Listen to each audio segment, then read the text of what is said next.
एक छोटे से गांव में, जहां ईमानदारी और लालच की टक्कर हुई, एक व्यापारी ने साहूकार की चाल को चतुराई से हराया। क्या है वो गजब की तरकीब जिसने सबको चौंकाया?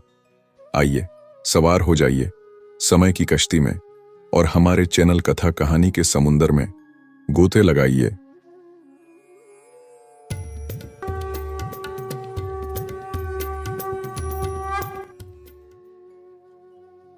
एक समय की बात है, भारत के एक छोटे से गांव में, जो हरे भरे खेतों, तालाबों और आम के बगीचों से घिरा हुआ था, एक व्यापारी रहता था जिसका नाम था गोविंद।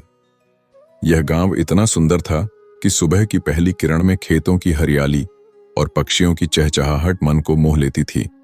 गोविंद अपने गांव में ईमानदारी, मेहनत और मिलनसार स्वभाव के लिए जाना जाता था।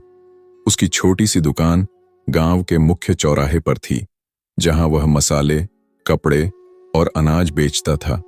उसकी दुकान पर हर दिन ग्राहकों की भीड़ लगी रहती थी, क्योंकि लोग न केवल उसके सामान की गुणवत्ता बल्कि उसके हंसमुख व्यवहार के भी कायल थे। गोविंद की जिंदगी सादगी और संतोष से भरी थी। उसकी पत्नी राधा और 2 छोटे बच्चे उसके जीवन का आधार थे। लेकिन एक दिन गोविंद को खबर मिली कि पड़ोस के शहर में एक बड़ा व्यापार मेला लगने वाला है।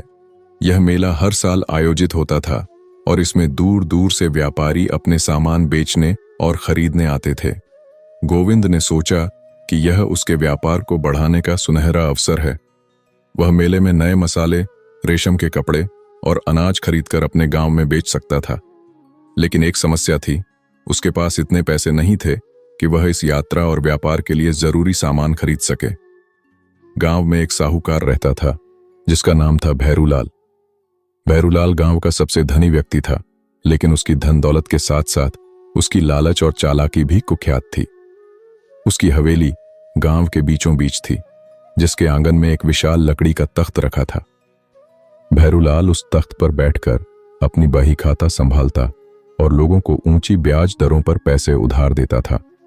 उसका स्वभाव कठोर था और वह हमेशा अपने फायदे के बारे में सोचता था। गांव के लोग उससे डरते थे, क्योंकि वह कर्ज न चुकाने वालों के साथ सख्ती से पेश आता था। गोविंद को भैरूलाल से उधार लेने का विचार पसंद नहीं था। उसने अपनी पत्नी राधा से इस बारे में बात की। राधा ने चिंता जताते हुए कहा, गोविंद, भैरूलाल बहुत चालाक है, तुम उसके साथ सावधानी से पेश आना। गोविंद ने हंसते हुए कहा, चिंता मत करो राधा, मैं उसका कर्ज समय पर चुका दूंगा। मेरी ईमानदारी मेरी ताकत है। अगले दिन सुबह गोविंद अपने घर से निकला और भैरूलाल की हवेली की ओर चल पड़ा। सूरज अभी पूरी तरह निकला नहीं था और गांव की गलियों में हल्की ठंडक थी। भैरूलाल की हवेली के आंगन में वह तख्त पर बैठा था और उसके सामने एक मोटी सी बही खाता खुली थी। गोविंद ने नमस्ते की और अपनी बात शुरू की। भैरूलाल जी, मुझे व्यापार के लिए परदेश जाना है। इसके लिए मुझे कुछ पैसे उधार चाहिए। मैं जल्द ही आपका कर्ज चुका दूंगा। भैरूलाल ने अपनी चालाक आंखों से गोविंद को ऊपर से नीचे तक देखा और मुस्कुराते हुए कहा, कर्ज देना मेरा काम है गोविंद, लेकिन मैं बिना किसी जमानत के पैसे नहीं देता। तुम मेरे पास क्या गिरवी रख सकते हो? गोविंद के पास ज्यादा कीमती चीजें नहीं थीं। उसने सोचा और कहा, मेरे पास मेरी लोहे की तराजू है, जो मेरे व्यापार का आधार है। मैं उसे आपके पास गिरवी रख सकता हूं। भैरूलाल ने तराजू की बात सुनकर मन ही मन सोचा कि यह एक अच्छा अवसर है। वह जानता था कि गोविंद की तराजू उसके व्यापार का सबसे महत्वपूर्ण हिस्सा है। उसने हामी भर दी और कहा, ठीक है, मैं तुम्हें पैसे दे दूंगा, लेकिन अगर तुम समय पर कर्ज नहीं चुकाए तो यह तराजू मेरी हो जाएगी। गोविंद ने सहमति जताई और इस तरह उसने भैरूलाल से पैसे उधार लिए और अपनी तराजू उसके पास गिरवी रख दी। गोविंद ने उधार के पैसों से अपनी यात्रा की तैयारी की। वह अपने बैलगाड़ी में कुछ सामान लादकर शहर के मेले की ओर निकल पड़ा। रास्ता लंबा और कठिन था, लेकिन गोविंद का उत्साह कम नहीं हुआ। मेले में उसने अपने मसाले और कपड़े बेचे और अच्छा मुनाफा कमाया। उसने नए मसाले, रेशम के कपड़े और कुछ अनाज भी खरीदे, जो गांव में अच्छे दामों पर बिक सकते थे। मेले में कई व्यापारियों से उसकी मुलाकात हुई, जिन्होंने उसकी ईमानदारी और व्यवहार की तारीफ की। गोविंद का मन प्रसन्न था, क्योंकि उसने सोचा कि अब वह भैरूलाल का कर्ज आसानी से चुका देगा। कई हफ्तों की यात्रा के बाद वह अपने गांव वापस लौटा। गांव पहुंचने के बाद गोविंद ने सबसे पहले भैरूलाल का कर्ज चुकाने का फैसला किया। वह अपने बैलगाड़ी से कुछ रेशम के कपड़े और पैसे लेकर साहूकार की हवेली पहुंचा। उसने भैरूलाल को नमस्ते किया और कहा, भैरूलाल जी, मैं आपका कर्ज चुकाने आया हूं। ये रहे आपके पैसे और कृपया मेरी तराजू मुझे वापस कर दें। भैरूलाल ने पैसे गिने और उन्हें अपनी तिजोरी में रख लिया, लेकिन जब तराजू की बात आई तो उसकी आंखों में चमक आ गई। उसने लालची स्वर में कहा, अरे गोविंद, मुझे माफ करना, मेरी दुकान में बहुत सारे चूहे हैं। उन चूहों ने तुम्हारी लोहे की तराजू को कुतर डाला। अब वह बेकार हो चुकी है। गोविंद को तुरंत समझ आ गया कि भैरूलाल झूठ बोल रहा है।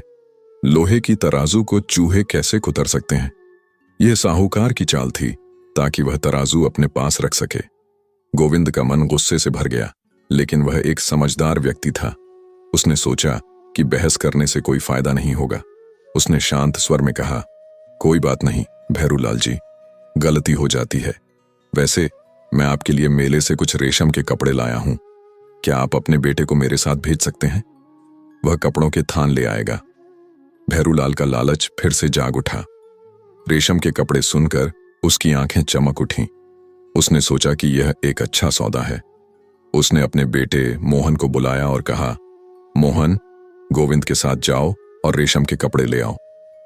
मोहन एक युवा लड़का था जो अपने पिता की तरह थोड़ा लालची लेकिन मासूम था। वह गोविंद के साथ चल पड़ा।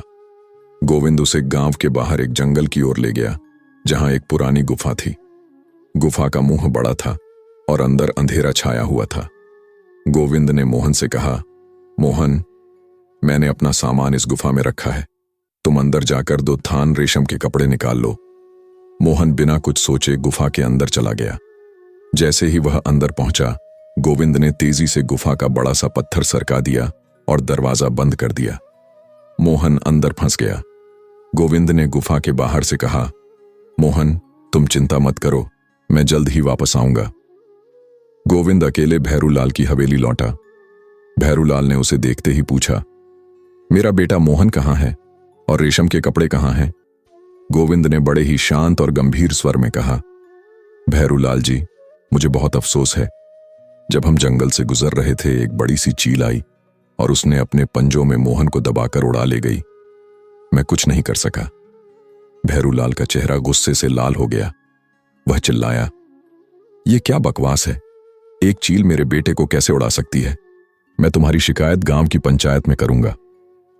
अगले दिन गांव की पंचायत बुलाई गई। गांव के बुजुर्ग और सम्मानित लोग एक बड़े बरगद के पेड़ के नीचे इकट्ठा हुए। भैरूलाल ने गुस्से में गोविंद की शिकायत की और कहा, इस आदमी ने मेरे बेटे को गायब कर दिया और अब झूठ बोल रहा है कि उसे चील उठा ले गई। पंचायत के मुखिया, एक बुद्धिमान बुजुर्ग जिनका नाम था रामदास, ने गोविंद से पूछा, गोविंद, तुम्हारी सफाई में क्या कहना है? गोविंद ने शांत स्वर में कहा, महोदय, जब लोहे की तराजू को चूहे कुतर सकते हैं तो एक लड़के को चील क्यों नहीं उठा सकती? पंचायत में सन्नाटा छा गया। रामदास ने गोविंद से पूरा मामला बताने को कहा। गोविंद ने शुरू से लेकर अंत तक सारी कहानी सुनाई। कैसे उसने भैरूलाल से कर्ज लिया, कैसे उसने अपनी तराजू गिरवी रखी और कैसे भैरूलाल ने झूठ बोला कि चूहों ने तराजू कुतर दी। उसने यह भी बताया कि उसने मोहन को गुफा में सुरक्षित छिपाया है ताकि भैरूलाल को उसकी चाल का सबक मिले। पंचायत ने गोविंद की बात सुनी और भैरूलाल की लालच को समझ लिया। रामदास ने भैरूलाल से कहा, भैरूलाल, तुमने लालच में आकर गोविंद की तराजू हड़पने की कोशिश की। अब तुम्हें उसकी तराजू वापस करनी होगी और गोविंद को मोहन को लौटाना होगा। भैरूलाल को अपनी गलती का एहसास हुआ। उसने गोविंद से माफी मांगी और उसकी तराजू वापस कर दी। गोविंद तुरंत गुफा की ओर गया और मोहन को सुरक्षित बाहर निकाल लाया। इस घटना के बाद गांव में यह कहानी मशहूर हो गई।